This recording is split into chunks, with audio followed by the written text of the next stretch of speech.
प्यारे बच्चों, नमस्कार। कैसे हैं आप? आशा करते हैं कि आप अच्छे ही होंगे और अपने घर पर पढ़ाई कर रहे होंगे, तैयारी कर रहे होंगे। प्यारे बच्चों, आज हम क्लास 12 का दूसरा लेक्चर लेके आए हैं। कल के लेक्चर में हमने आपको बताया था कि जो हमारे ठोस होते हैं वो किस प्रकार के होते हैं, कैसे हम पहचानते हैं उनको, उनकी क्या व्यवस्था होती है। इसकी सारी बातें हमने कल ठोस के बारे में पढ़ी थी। आज हम उन्हीं ठोसों का वर्गीकरण करने वाले हैं।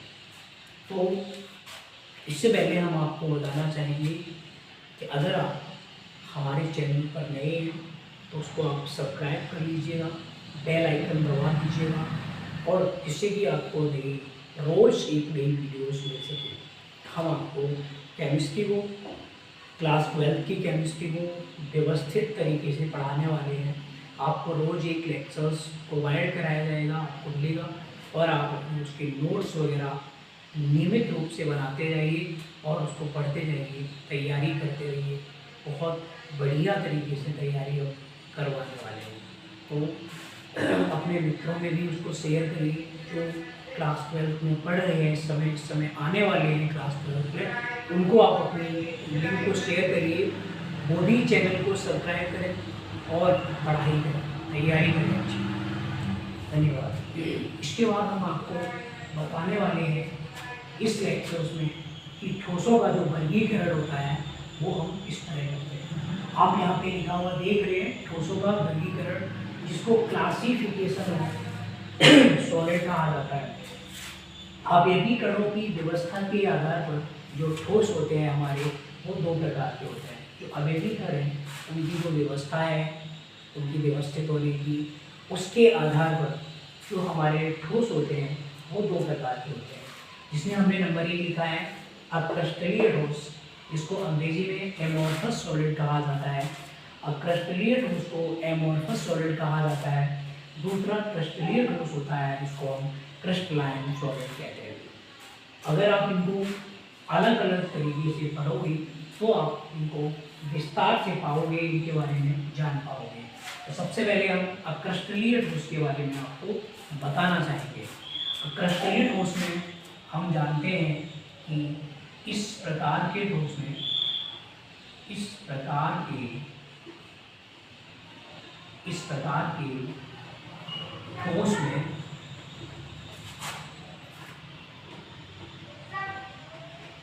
अवयवीकरण, ये जो अवयवीकरण होते हैं वो आपके परमाणु हो सकते हैं, अणु हो सकते हैं, या आयन हो सकते हैं। इस प्रकार के ठोस में अवयवीकरण परमाणु, अणु या आयन एक नियमित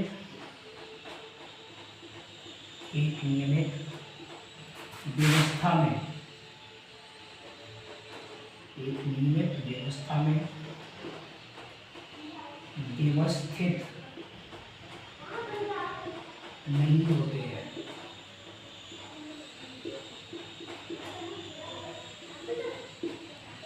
प्यारे बच्चों, आप देख रहे हो इस प्रकार के ठोस में जो अवयवीकरण होते हैं वो परमाणु, अणु या आयन हो सकते हैं। वो एक नियमित व्यवस्था में व्यवस्थित नहीं होते हैं। जैसे अगर आप इसका पैटर्न बनाओगे तो इसका पैटर्न कुछ इस तरह होता है, इनके गोलों का पैटर्न कुछ इस तरह होता है, जिसको हम कहते हैं कि इनकी कोई जो व्यवस्था है वो कोई नियत नहीं है। आप इधर देखोगे, इधर देखोगे, इनकी तिरछे आ रहे हैं, इनकी मतलब कोई नियमित व्यवस्था नहीं है। इनके जो अवयवीकरण होते हैं वो कोई नियमित व्यवस्था में नहीं होते हैं। आप जानते हो कि जो अवयवीकरण है वो परमाणु हो सकते हैं, आपके वो अणु हो सकते हैं, वो आयन हो सकते हैं। तो इस प्रकार के ठोस में अवयवीकरण परमाणु, अणु या आयन की नियमित व्यवस्था में व्यवस्थित नहीं होते हैं। आपको इस बात का ध्यान रखना है। इसका अगर डायग्राम आप देखोगे, किसी भी अक्रिस्टलीय ठोस का अगर आप पैटर्न देखोगे उनके अवयवी कणों का, तो वो कुछ इस तरह का दिखता है। उसके बाद में हम यहाँ पढ़ने वाले हैं कष्टकीय ठोस। तो देखेंगे इस प्रकार के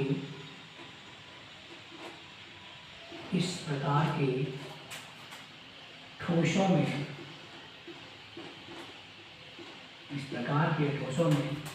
अवयवी कण इस प्रकार के ठोसों में अवयवी कण एक नियमित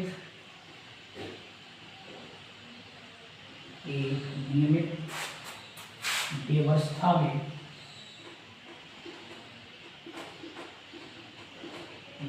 में व्यवस्थित होते हैं। यानी बच्चों, अगर आप कष्टकीय ठोस के बारे में देखोगे तो इस प्रकार के जो ठोस होते हैं उनके जो अवयवी कण होते हैं वो एक नियमित व्यवस्था में व्यवस्थित होते हैं। आप अवयवी कणों को जानते ही हो। अगर आप लिखना चाहो तो ये अवयवी कण जो होते हैं वो परमाणु हो सकते हैं, वो अणु हो सकते हैं, वो आयन हो सकते हैं। ठीक है, वो परमाणु या आयन कुछ भी हो सकते हैं। अगर आप इसका पैटर्न देखोगे तो इसका जो पैटर्न होता है वो एक नियमित पैटर्न होता है।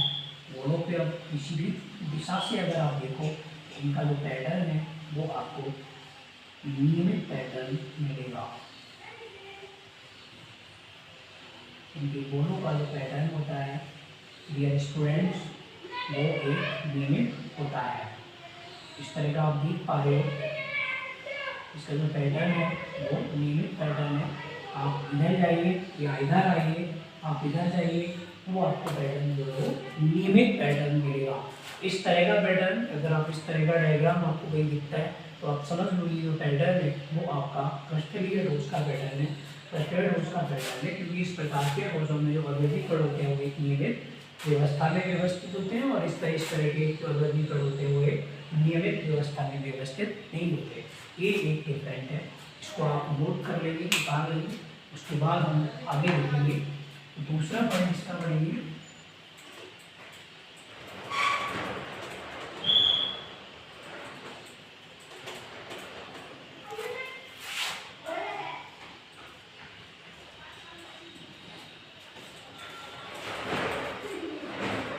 डियर स्टूडेंट्स, अगर आप इसको नोट कर रहे हो तो आप वीडियो को रोक के उसको आप नोट कर सकते हो, और आगे फिर हम दूसरा नंबर पढ़ने वाले हैं।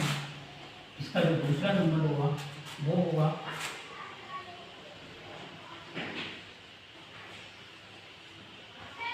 इस प्रकार के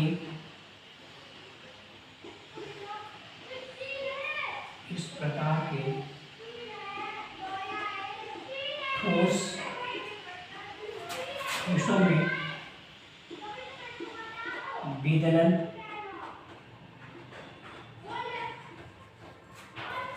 नहीं पाया जाता।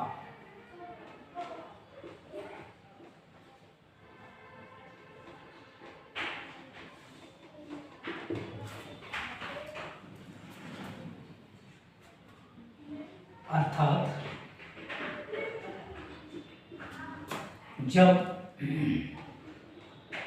इनके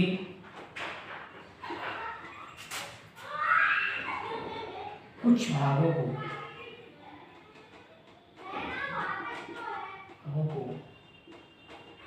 काटते हैं,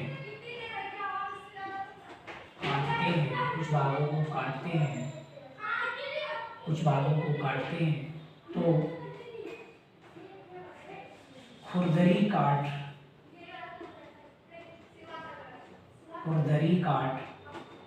मिलती है। अरे बच्चों, जो हमारे कष्टकीय ठोस होते हैं, इस प्रकार के ठोसों में जो विदलन है वो नहीं पाया जाता। अर्थात जब इनके कुछ भागों को काटते हैं तो खुरदरी काट मिलती है। जैसे मान लो अगर आप इसके पार्टिकल्स को, इस तरह के पार्टिकल्स में अगर आप इसको काटना चाहोगे, हटाना चाहोगे यहाँ से, तो इसकी खुरदरी काट मिलेगी, एक नियमित काट इसकी नहीं मिलती है। नंबर 3, इस प्रकार के ठोसों में या हम कहें इसको क्रिस्टलीय ठोसों में, क्रिस्टलीय ठोसों में, अगर आप क्रिस्टलीय ठोसों में देखोगे, क्रिस्टलीय ठोसों में एक नियमित चिकनी काट पाई जाती है, काट पाई जाती है, अर्थात ये ठोस विदलन गुण प्रदर्शित करते हैं, विदलन गुण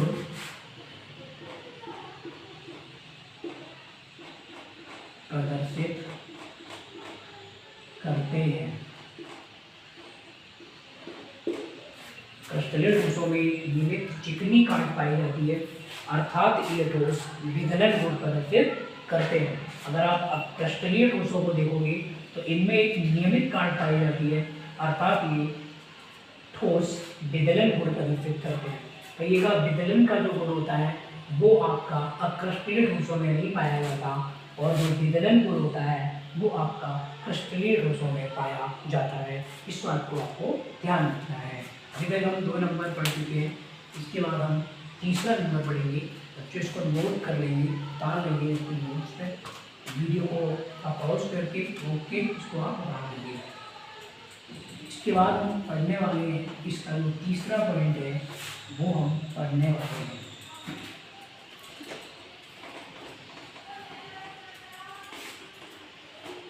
बच्चों तीसरा पॉइंट इसका होगा अक्रिस्टलीय ठोस, अक्रिस्टलीय ठोस, जो अक्रिस्टलीय ठोस होते हैं, अक्रिस्टलीय ठोस विषमदैशिक होते हैं, समदैशिक होते हैं। जो अक्रिस्टलीय ठोस होते हैं हमारे वो समदैशिक होते हैं। बच्चों जो हमारे अक्रिस्टलीय ठोस होते हैं वो समदैशिक गुण प्रदर्शित करते हैं, समदैशिक गुण प्रदर्शित करते हैं। इसका जो तीसरा पॉइंट होगा हमारा वो होगा क्रिस्टलीय जो ठोस होते हैं, क्रिस्टलीय ठोस विषमदैशिक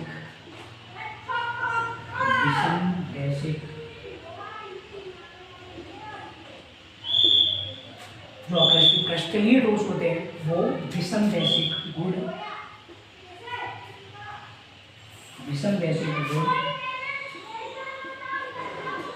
प्रदर्शित करते हैं, विषमदैशिक गुण प्रदर्शित करते हैं।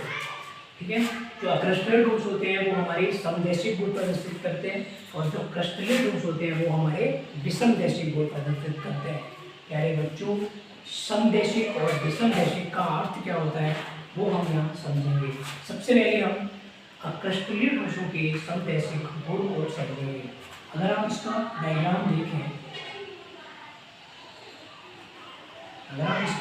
देखें, तो इसका जो डायग्राम होता है अक्रिस्टलीय ठोस का वो कुछ इस तरह का होता है। इनके जो अवयवी कण होते हैं वो कोई व्यवस्थित तरीके से व्यवस्थित नहीं होते।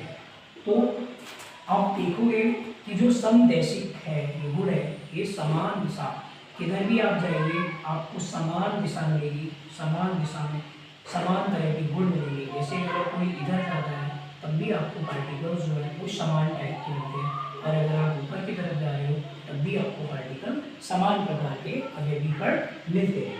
अच्छा, इसे होता क्या है, इस समदैशिकता में ये जो अक्रिस्टलीय ठोस होते हैं ये कुछ 2 गुण होते हैं जो समान प्रकार के प्रदर्शित करते हैं। जैसे कि अगर आप इसको देखोगे तो ये 2 गुण समान प्रकार के प्रदर्शित करेगा।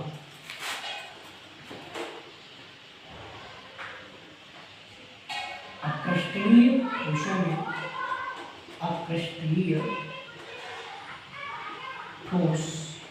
में सभी दिशाओं में सभी दिशाओं में सभी दिशाओं में समान गुण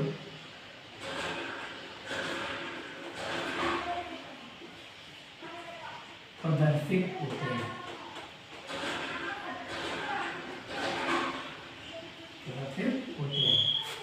ये गुण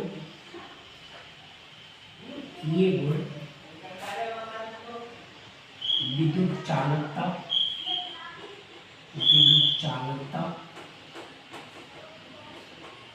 और परावर्तन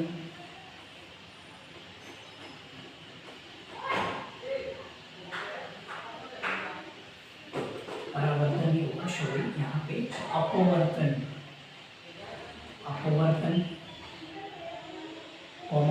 प्रतिरोधकता, ये कुछ भौतिक गुण होते हैं जो ये समान प्रकार के सभी दिशाओं में समान गुण प्रदर्शित करते हैं। इसी प्रकार से अगर आप इसके देखोगे, जैसे विद्युत चालकता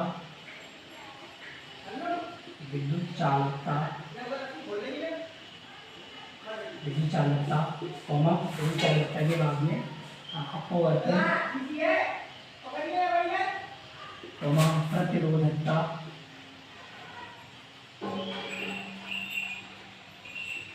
जैसे गुण